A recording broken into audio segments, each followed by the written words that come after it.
13 మార్చి 2015 శ్రీమతి ఉమాభారతి గారు తెలంగాణ రాష్ట్ర ప్రభుత్వానికి రాసిన లేఖ నేను చదివినిపిస్తాను అధ్యక్ష.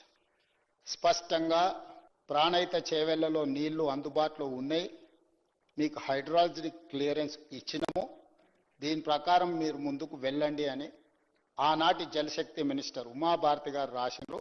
ఆ లెటర్ని ఆనాటి సాగునీటి పారుదల శాఖ మంత్రి హరీష్ రావు గారు స్వయంగా ఎండార్స్ చేసిన లెటర్ నేను తమరికి చెప్పి వినిపిస్తాను అధ్యక్ష.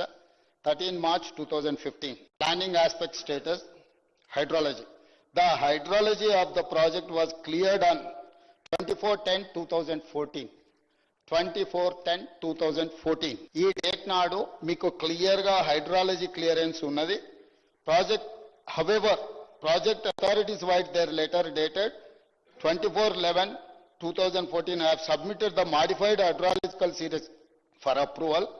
Complaints of the observation of hydrology received on 16/2/2015 and under examination in CWC.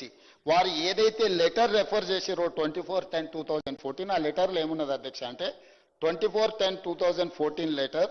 ఈ లెటర్లో అధ్యక్ష the 75% dependable net availability works out as 5,826.41 cumex, that is 205.8 TMC.